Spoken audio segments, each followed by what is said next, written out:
14 बरस की खाना जंगी के बाद जब शाम ने सुख का सांस लेने की उम्मीद बांधी थी, तब उसके साहिल शहरों की मसाजिद और गलियों से एक बार फिर बारूद की बू उठने लगी। जुमा की नमाज, एक धमाका और फिर वो एहतजाज जो मुतालबात से शुरू होकर गोलियों, पत्थरों और खौफ में तब्दील हो गया। ये सिर्फ एक मस्जिद पर हमला नहीं था, ये सवाल था कि क्या बशार अल असद के बाद भी शाम फिरकों के साए से आजाद हो सका है या मुल्क एक नई और ज्यादा खतरनाक तस्वीर के दहाने पर खड़ा है। आइए देखते हैं कि शाम में क्या होने वाला है। नाज़रीन, बशार अल असद की हुकूमत के खात्मे के बाद ये उम्मीद बंधी थी कि शाम जख्मों से निकलकर सुकून की जानिब बढ़ेगा, मगर दिसंबर 2025 के आखिरी दिनों में बुहीरा रूम के किनारे बसने वाले शामी शहर एक बार फिर बारूद, नारों और खौफ की आवाज से गूंज उठे। लताकिया, तरतूस और बुनियास की सड़कों पर निकलने वाले मुजाहिरे सिर्फ एहतजाज नहीं थे, बल्कि एक ऐसे खौफ, अदम एतमाद और पुराने जख्मों का इजहार थे जो 14 साल खाना जंगी के बाद भी पूरी तरह से मुंदमिल न हो सके। एक मस्जिद पर हमला, चंद लाशें और फिर वो सिलसिला जो रियासत, अक़लियतों और शाम के मुस्तकबिल के लिए एक नए सवाल की सूरत इख्तियार कर गया। ये सब उस वक्त शुरू हुआ जब हमस के इलाके वादी ज़हाब में जुमा की नमाज के दौरान इमाम अली बिन अबी तालिब मस्जिद में बम धमाका हुआ।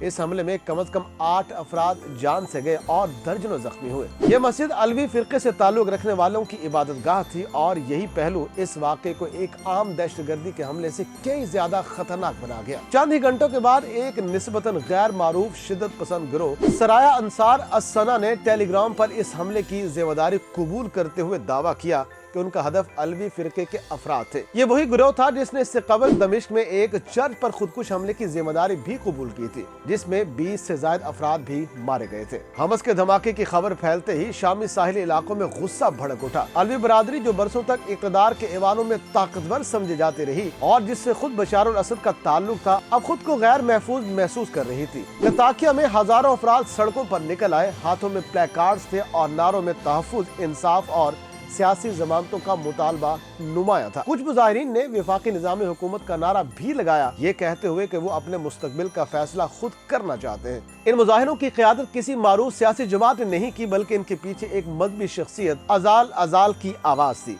जो मुल्क से बाहर मुकीम है। वो सुप्रीम अलवी इस्लामिक काउंसिल के सरबराह हैं और सोशल मीडिया के जरिए अपने पैगामात में अलवी बरादरी को मुनज़्ज़म होने और अपने हुकूक के लिए खड़े होने की अपील करते रहे। उनका कहना था कि मौजूदा हालात में अलवियों को न तो जान का तहफ़्फ़ुज़ हासिल है और न ही सियासी मुस्तकबिल की कोई जमानत है। यही पैगाम साहिल इलाकों में एक चिंगारी साबित हुआ, मगर ये एहतजाज ज्यादा देर पुरम न रह सका। लताकिया के अल-ज़ाहरी चौक पर सिक्योरिटी फोर्सेस पर फायरिंग हुई, जबकि तरतूस के जिला बुनियास में एक पुलिस स्टेशन पर दस्ती बम फेंका गया। सड़कों पर अलवी मुजाहिरीन और नई हुकूमत के हामियों के दरमियान झड़पें हुई, पथराव हुआ और कई मकामात पर हाथापाई ने सूरत हाल को मजीद खराब कर दिया। सरकारी खबर रिसां इदारे साना के मुताबिक इन झड़पों में कम से कम 4 अफराद हलाक और 100 से ज्यादा जख्मी हुए, जिनमें सिक्योरिटी एहलकार भी शामिल थे। बाद में वजारत दाखिला ने एक सिक्योरिटी अफसर की हलाकत की भी तस्दीक की। शामी वजारत दिफा ने हालात बिगड़ते देखकर फौजी दस्ते अल्ताकिया और तरतूस के मरकजी इलाकों में तैनात कर दिए। सरकारी बयान में कहा गया कि गैर कानूनी गिरोह शहरों और सिक्योरिटी एहलकारों को निशाना बना रहे हैं और फौज का मकसद सिर्फ इस्तेकाम को बहाल करना है, मगर सड़कों पर मौजूद लोगों के लिए टैंकों और बख्तरबंद गाड़ियों की वापसी पुरानी यादों को ताज़ा कर गई। वो यादें जो शाम की खाना जंगी के इब्तदाई दिनों से जुड़ी हुई है। नाज़रीन, अलवी बरादरी शाम की आबादी का तकरीबन 10% है, मगर दहाइयों तक इक़्तिदार के ढांचे में उनका असर और रसूख गैर मुतनासिब तौर पर ज्यादा रहा। हाफिज़ उल असद से लेकर बशार अल असद तक फौज और खुफिया इदारों में अलवी अफसरान की बड़ी तादाद मौजूद थी। इसी वजह से 2024 में हुकूमत के खात्मे के बाद अलवियों को इज्तिमाई तौर पर शक और इंतकाम के खदशात का सामना रहा। कई इलाकों में उन पर सरकारी नौकरियों में इम्तियाज, नौजवानों की बगैर इल्जाम गिरफ्तारी और तशद्दुद के इल्जामात भी लगते रहे। ये पहला मौका नहीं था कि असद के बाद शाम में फिरका वाराना तशद्दुद सामने आया। मार्च 2025 में भी लताकिया, बुनियास और तरतूस में खूनरेज वाक़यात हुए थे, जिनमें एक तहकीकाती कमेटी के मुताबिक तकरीबन 1400 अफराद मारे गए, जिनमें अक्सरियत अलवी शहरियों की थी। इसके बाद जुलाई में जुनूबी सूबे असवेदा में दरूज और सुन्नी बदू कबाइल के दरमियान में झड़पें हुई, जिन्होंने इलाकाई सियासत को मजीद उलझा दिया। इन वाक़यात के दौरान इसराइल की जानिब से दमिश्क में हमले भी किए गए, जिन्हें बाद मुजाहिरीन ने शाम के अंदरूनी इंतशार को मजीद हवा देने की कोशिश करार दिया। नाजरीन, इन तमाम वाकयात के बीच अबूरी सदर अहमद शराब मुसलसल कौमी इत्तेहाद और दाखिली अमन की बात करते रहे हैं। दोहा फोरम में उनका कहना था कि शाम के अवाम एक दूसरे को ठीक से जान ही नहीं सके, क्योंकि पिछली हुकूमत ने मुआशरे को खौफ और तकसीम में मुब्तला रखा। लेकिन ज़मीनी हकाइक इस बुनियाद से कहीं ज़्यादा पेचीदा नजर आते हैं। मरकजी हुकूमत की अमलदारी महदूद है, मुख्तलिफ इलाकों में मुख्तलिफ ताकतें मौजूद हैं और अक़लियतों को यह खदशा लाहक है कि कहीं उनके साथ इज्तिमाई इंसाफ के नाम पर इज्तिमाई सजा न हो जाए। शाम इस वक्त एतमाद के शदीद बहरान का शिकार है।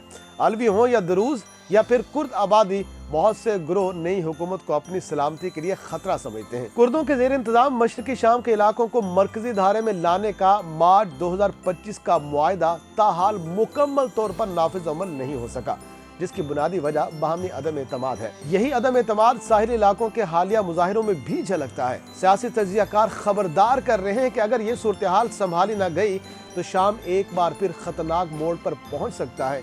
एक रास्ता ये है कि हुकूमत अक़लियतों के खदशात को दूर करे, इंसाफ के शिफाफ निज़ाम को यकीनी बनाए और इख्तियारात की मुनसिफाना तकसीम पर संजीदा मुकालमा शुरू करे। दूसरा रास्ता वो है जो तशद्दुद, जवाबी तशद्दुद और बढ़ती हुई फिरका वाराना खरीद की तरफ ले जाता है, और तारीख गवाह है कि इस रास्ते का अंजाम कितना तबाहकुन हो सकता है। नाज़रीन, शाम आज एक ऐसे दहाने पर खड़ा है जहां एक गलत कदम इसे दोबारा उस अंधेरे में धकेल सकता है जिससे निकलने में एक दहाई से ज्यादा वक्त लगा।